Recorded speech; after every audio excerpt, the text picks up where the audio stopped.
Coach Enrique Martin having to just shuffle his pack after the injury to experienced Javi Flanyo. He suffered an injury 6 months, and there's a ball down the side, and Gareth Bale rolls it across, and Real Madrid take the lead in the 6th minute. A tap-in the end, and Cristiano Ronaldo, in his first game of the new season, continues where he left off, and he won't have many simpler chances than that in this campaign. Put on a plate for him by Bale, and Osasuna, having just spoken about their central defenders trying to keep Madrid out, were opened up far too easily there, Paul.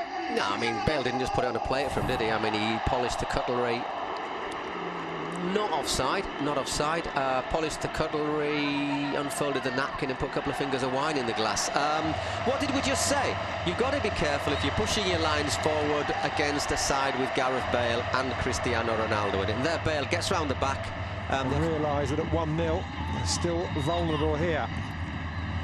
Ronaldo now looking to pull it back from Morata, gets a second bite of the cherry, the Portuguese. Morata now fed exceptionally well, falls to Danilo, and he does make it 2-0, just as we were talking about getting the second goal before the break. It comes from a very unexpected source in the shape of 25-year-old fullback Danilo.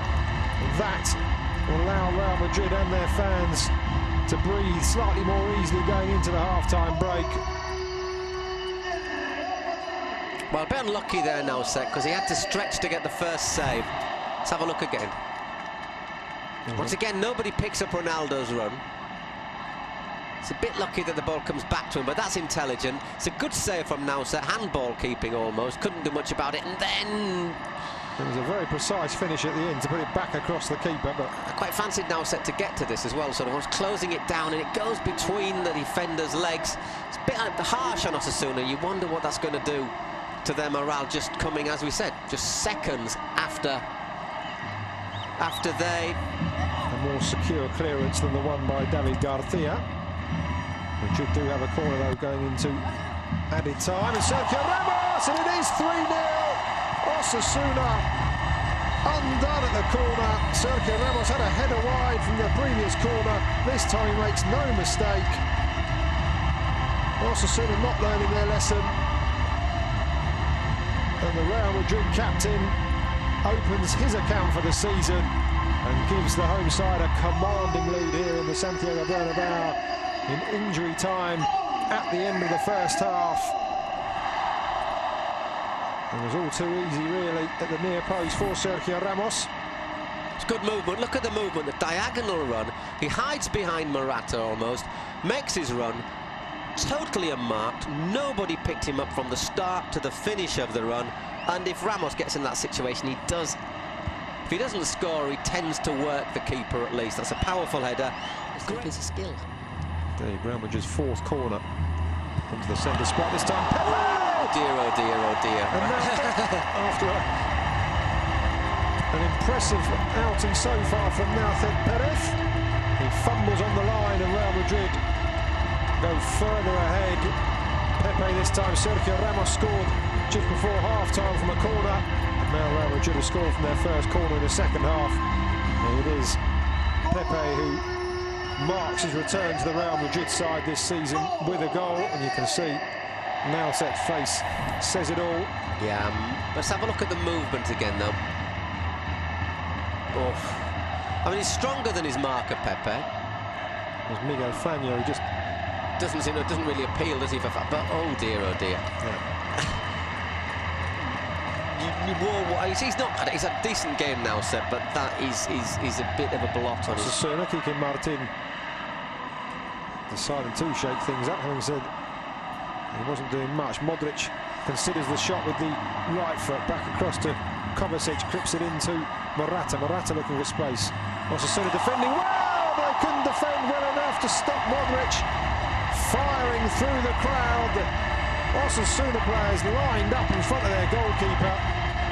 And after looking like there wasn't going to be a gap, Modric found the smallest space and powered his shot past Nauthet for Real Madrid's 5th of the afternoon. Running away with it now, the home side. Yeah, now I wouldn't be surprised if we see a 6th and a 7th, because even though Madrid aren't massive, it was offside actually. It's offside from Morata, shouldn't have stood.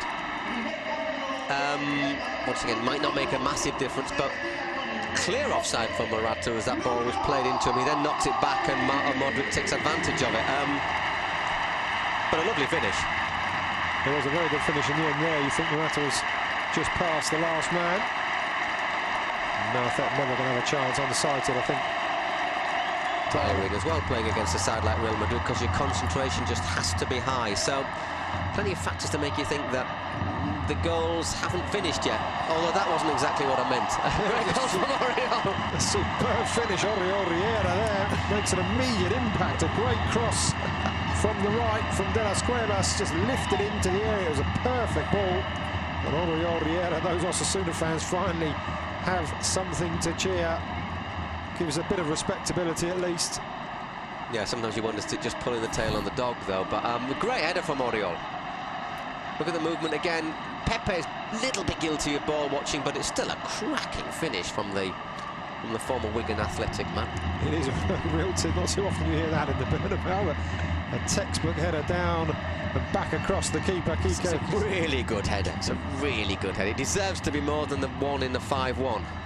Cannon back off the bar, now Osasuna at the other end with all bar one back for Madrid. It was all the way across and scurries across Unai Garcia up against Lucas Vázquez into Romero, and that's headed back, and it is two, and that's an absolutely fantastic header. There was a kind of moment of silence as the fans watched that ball loop back over Casilla, and yet again the pocket of Osasuna fans high up in the stand. How many of them have made the 7-hour trip down from Pamplona? 7 hours, only if you're on by bike. It's about 3 hours. No, I think a lot of Navarrans live in Madrid, eh? Lovely cross from Torres. That is a hell of a header. That is a brilliant header. It really is. He rose highest there. Well, I tell you what, all of a sudden that goal, that disallowed goal, I don't think Madrid would lose it, but if it was 5-3, maybe the headlines would be slightly different. Yep. Zinedine Zidane will not be happy by his team. A slight lack of concentration. Well,